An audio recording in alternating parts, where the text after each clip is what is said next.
This is my wind chime, one of them.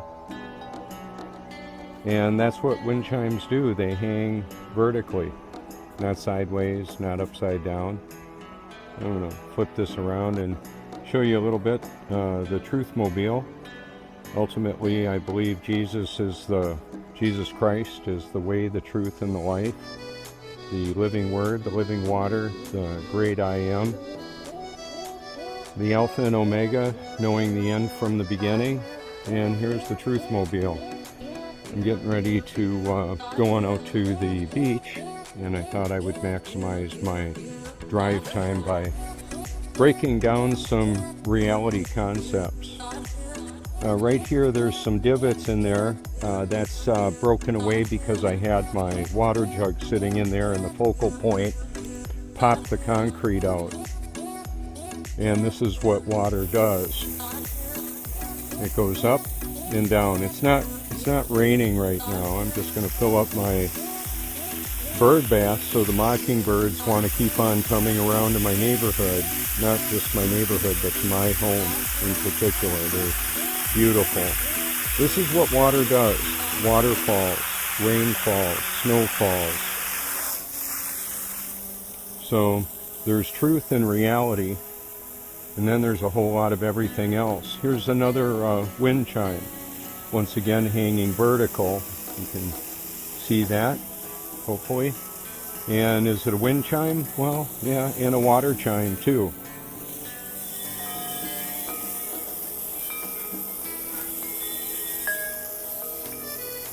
Another form of activation. And I'm going to go ahead and take some of the condensation off of the car just by rinsing it. It's just the reality. We've got a real conflict with perception and reality. What is the truth of a situation, and how will you know? So if reality, the actual repeatable observations, contradict what we're told is the reality, well, what is actually true? If reality is simply like Morpheus talking to Neo in the Matrix when they're in the construct, and Neo wants to know, is this real? And Morpheus says something to the effect of, if what is real is what you can see, taste, feel, touch, then reality is simply neurological impulses interpreted by your brain. I'm going to go on to say is, I believe reality and truth are exactly interchangeable. That's the way it is. So a wind chime can be quite a conversation starter or stopper. Whichever. I mean, some people will give lip service to loving the truth. Do they really? Or are they just believing what they apparently want to believe? It's just that we live in a world that is collapsing all around us. So is what you believe actually true? Or is it a preferred perspective? This is some of the physics and properties of water. See the reflection on my face from that jug? Yeah, how about that? How about we go to Mars? Yeah, Elon Musk taking people's imaginations to Mars. It's a filter. It's a lens filter. Red light is real subtle inside, so it's not like the house is in a fishbowl when I turn this on. It's a lot different. It's a subdued light. Yeah, we're in Mars. We're traveling to Mars right now. Hal, open the pod bay door. So when they show the Mars rover and the space fantasy of SpaceX and NASA and all of that, what are you going to do with that? Well, I'm exposing it. That's what I'm going to do with it. People are basing their eternal perspective quite often on deception. So I had this sticker created. I have a sticker that says Tesla Racing. You can check it out. So this is an example of the shirt that I sent Elon. That's the official Tesla Cybertruck that I ordered. For $100 reserve, I was able to become a Tesla customer. And of course, this is Photoshop because it has to be, of course. You know. So I sent this to Elon, a shirt like this. It's the reverse of it. And some stickers and more. I wanted him to be aware that I'm exposing the space fantasy that he's promoting with SpaceX, and the harm that I believe Neuralink actually is. Hey man, you ever looking to flatter?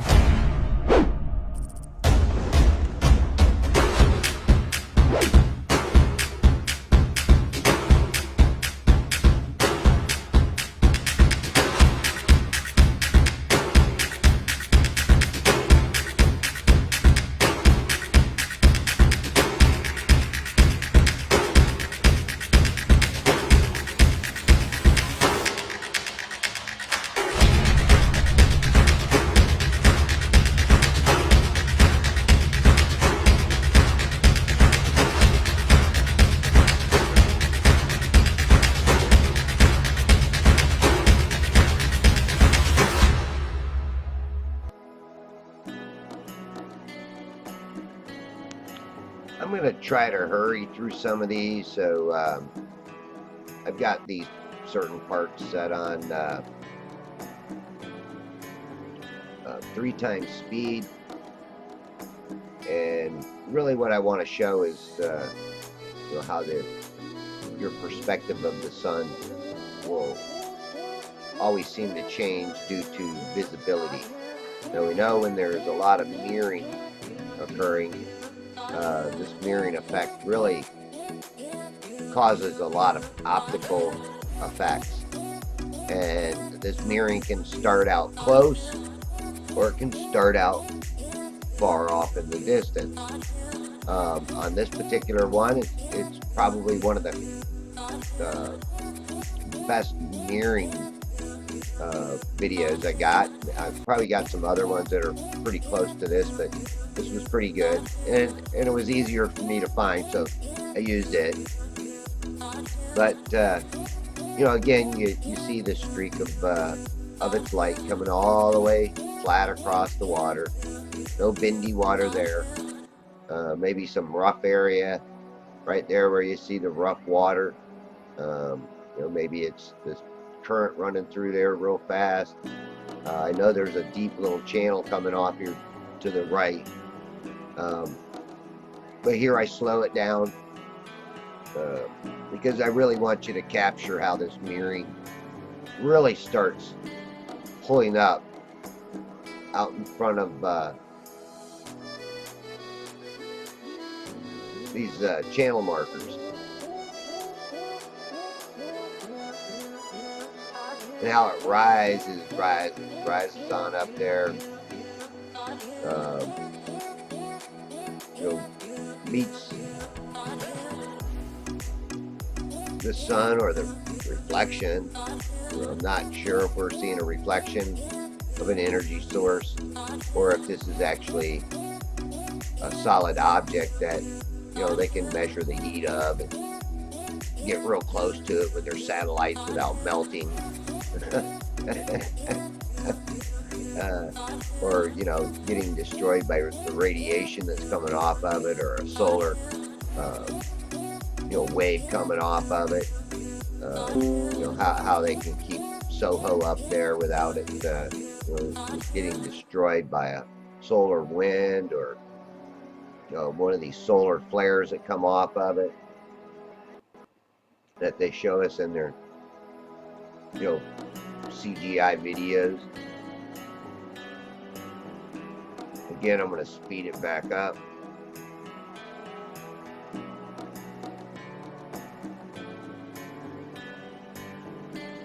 And my camera height is pretty low too, by the way. But I'm up on a seawall at Bayport. This isn't Pine Island, this is at Bayport. And also watch where this sun vanishes to. Way up high. But I also think that that's not where the true horizon is. I think everything gets pulled down by being magnified out there, especially when there's heavy mirroring. Usually when there's heavy mirroring, there's high evaporation rate. I put a video on this, the link or the videos that I use, because I want to take this sun and try to do a video on it. Well, it's kind of hard to do, but you get one of these long-lasting, forever and ever sunsets. Well, this was one of them that seemed to go forever and ever and ever.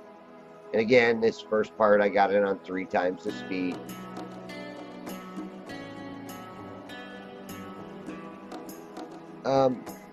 Again, I'm usually this low perspective guy. I like to be right next to the water. Either my tripod's at 5 feet. Actually, it's like 48, 49 and a half or something like that. At the top of the camera, it's 6 feet. So it's actually a little bit shy of 6 feet. Right? What did I say? 59 inches, something like that. 58 and a half. And here I slowed it down because I want you to look at the shape of the sun. It is not round. You know, they say the sun does not change size. Well, it changes shape, that's for sure. And I do believe it changes size. If you are, number one, not hanging out over the water. I mean, I do have one that I did a long time ago. Cheap sunglasses, I don't know, something like that, where you literally did see that sun getting smaller and smaller. And I was using a pair of cheap sunglasses as a lens. They were polarized, looked pretty good to me. But look at it, you know, it starts to become like a football.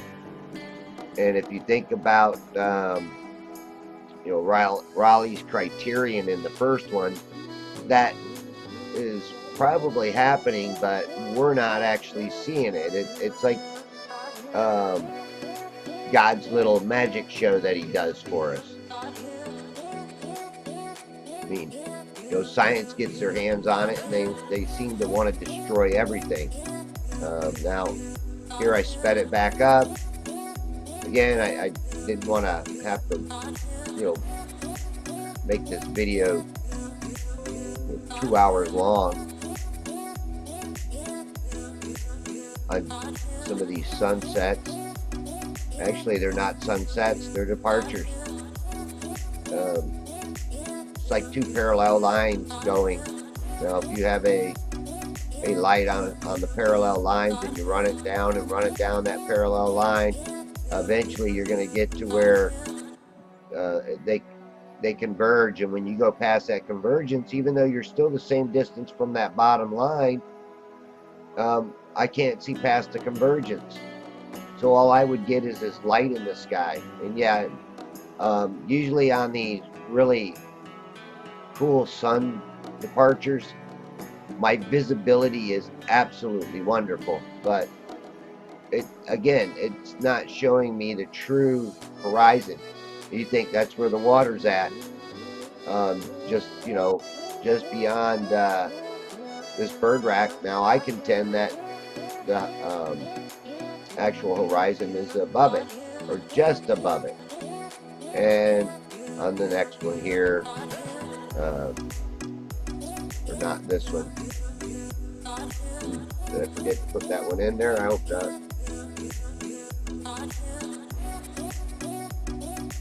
No, I think it's on another one. But this was on another day. This is really more in the winter months, I can tell, because I'm at Bayport. And this little point you're looking at is called Fiddler's Creek, or Fiddler's Point, excuse me. And I use this as a reference a lot of times because you see the little land that's kind of like sticking out in front of it in the water. little sandbar right there. A lot of times you can't see past that, or the water past that. But this particular day, I'm approximately 6 feet off the water. And of course, I took video of where I'm standing at. So I do know where I was standing at. And again, you look at this and you say, wow, look at that. A lot of times you can't see past that, or the water past that. But this particular day, I'm approximately 6 feet off the water. And of course, I took video of where I'm standing at. So I do know where I was standing at. And again, you look at this and you say, wow, look at that.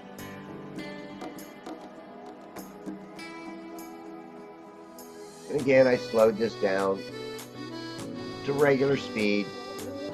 I didn't want to cut this part short.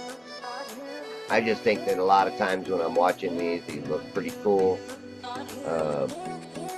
You see the boats going back in the background. You see water well beyond it. A lot of times, like I say, that water beyond it is diffracted out from the light diffraction off the water, the light reflecting off the water. A lot of times you cannot you'll see through that diffraction, that light diffraction, and the mirroring. When you have mirroring and light diffraction all in the same, oh my goodness, does it cause some optical effects. And again, I look at this and I call this a big sun.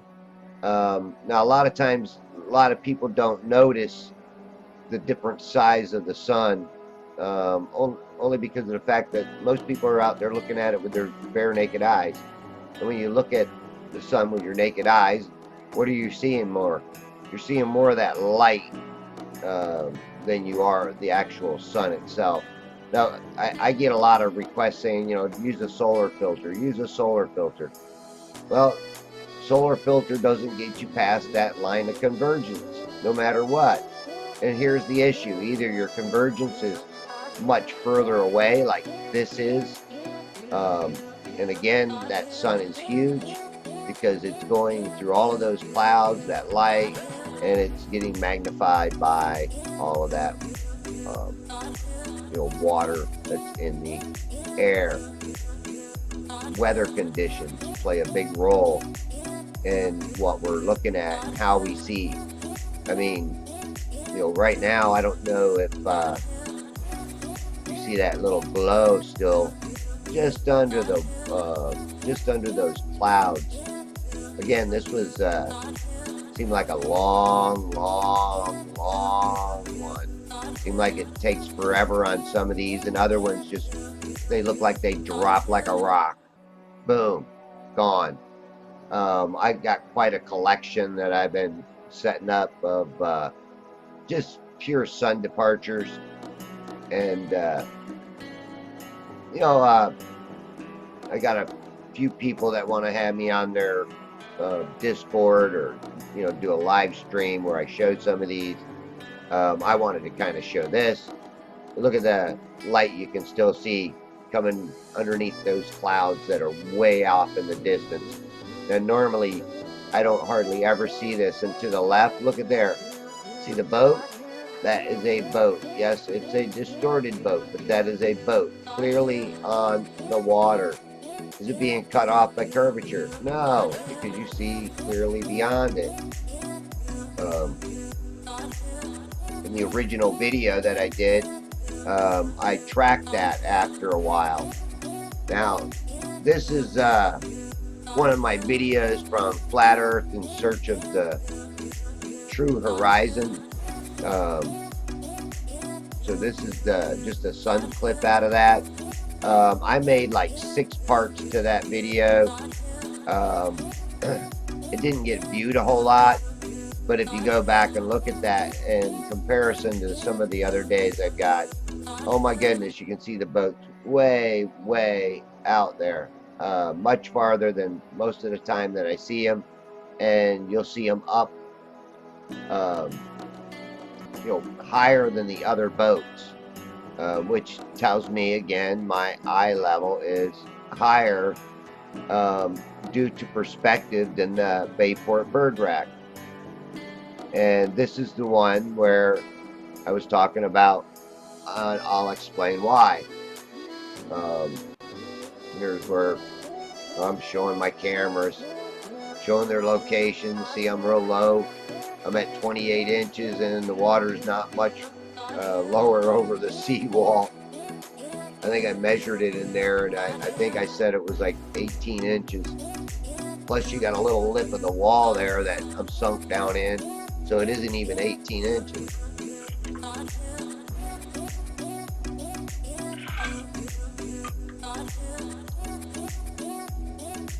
My camera's probably more at about 3 feet. And again here, that was my cell phone footage. This is P1000 footage sped up. I'm speeding this part up. I do believe it's sped up.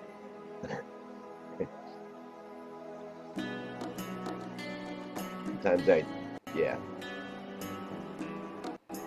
Here it's sped up. It seems to be running lagging or something for me here, so I hope it doesn't mess up my whole video. But here's a boat, and to the right of that boat is the Bayport bird rack. You see him right here. He's coming up to the Bayport rack. He's getting out of the light, and he's right there by the Bayport rack. So again, more like at 3 feet. There goes another boat going by. Like I say, and I'm more at like 3 feet. There is the bird rack, and you can see the light shining just above it, that line. That's where I think the horizon actually is, the true horizon.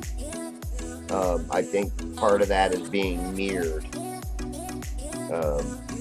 and you'll kind of look at the sun, the shape of the sun. It is not round, it is more oval shaped, and then it compresses at the bottom, becomes very flat at the bottom, folks.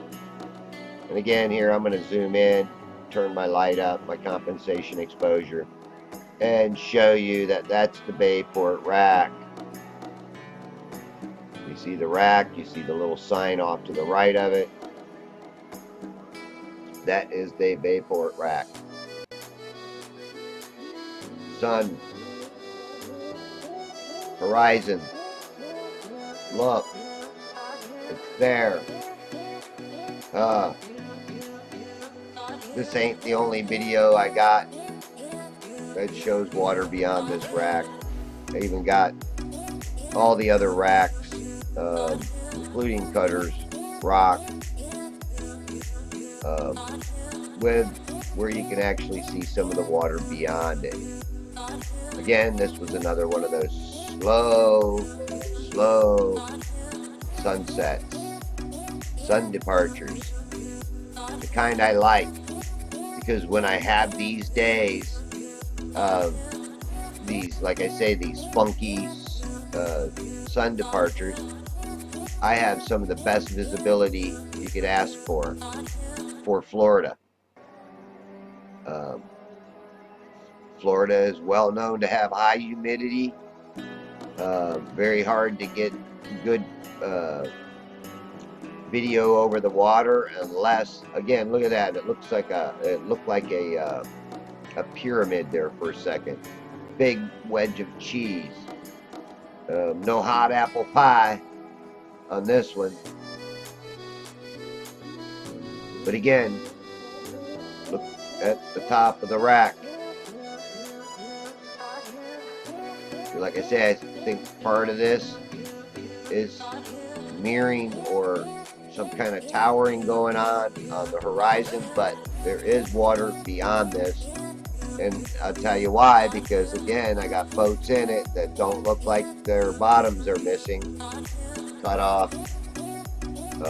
Just got to look at that, the footage that I put out for the Flat Earth in Search of the True Horizon. This is part 3. And like I said, I just took the little snippet out of here of just the sun. There was quite a bit of footage. Like I said, I made 6 videos out of it. I know they're long. I know people don't like to watch long videos, but you know, if you're looking to see some awesome footage, you know, boats well beyond where I should be able to see at 3 feet. Well, I know at like 28 inches, the horizon is less than a mile away, or mile point something. So, you know, I should not see the bottom of this wreck. I should not see the bottom of that boat. All of this should be cut off and hidden. And look at the sunlight still shining on that horizon. Look at that. Awesome, amazing, absolutely gorgeous. Now you can kind of see this little red band just above the bird rack. And again, that's where I kind of feel the true horizon is there. This is giving me a horizon that seems higher, which I do believe there's a reason for that. Alright, here's going to be the last one. This is another comparison. I'm at Bayport. In my little one spot out in front of the aluminum walk rack. I was going to put the, well, it might be in here. No, it would have been in the other video, because I made another video from this, but again, I got it sped up fast. Trying to get my focus better. You know, do I focus on the sun or do I focus on the boat? There's a difference. Especially if it's getting further away from us, which I really don't think it is. I think when it's directly above us, it's at the same distance when it's on the horizon on either side. And that's, you know, you have to have no obstruction in the way. Like if I look and watch it arrive, watch the sun arrive, right? It will look totally different because I got a lot of tree line and, you know, land between me and the east coast. Again, watch it compress. It's gonna compress. It almost looks like it comes to a standstill here, and it just sits there. It sits there. It sits there. Again, this was another long drug out sun departure. And you kind of see it roll to the right a little bit. And you're going to see some boats go by.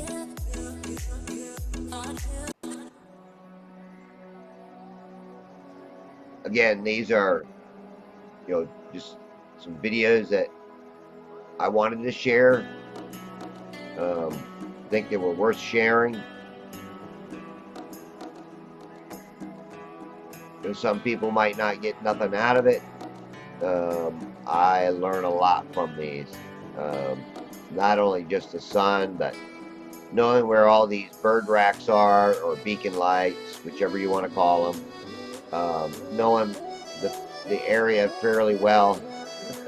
25 years of fishing a lot of these areas. I don't go offshore very often, but I have been offshore. Taken my boat out to all the bird racks, got all their GPS location numbers.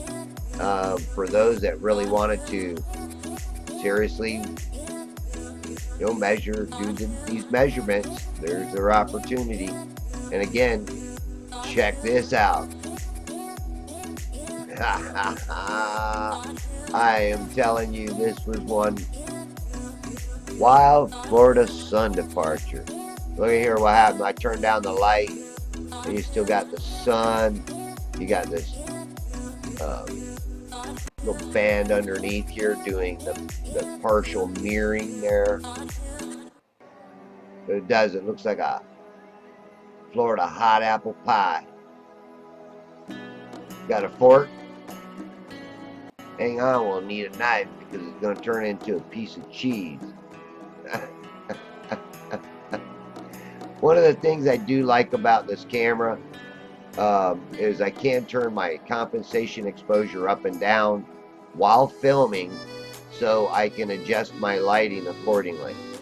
Now again, people standing on the shore are not seeing what I'm seeing through this camera.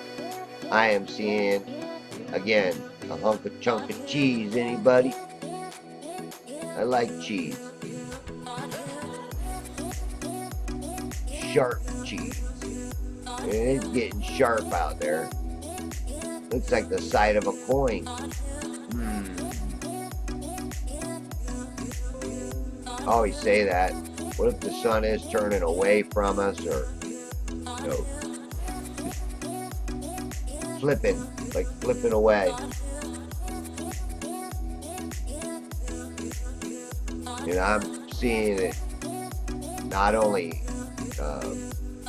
further, but you know, it's got to be further. I'm seeing it from a much further perspective, because look how long this light, well, on that last one, look how long that light stayed in the sky. I mean, this one seems to vanish a little quicker compared to that last one. I mean, and that's a good example of showing how that light just stays and stays and stays and stays and stays. And look at that haze above.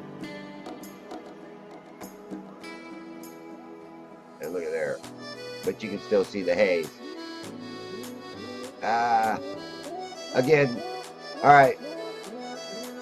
You want to watch some of these videos? Check some of mine out. Thanks for watching.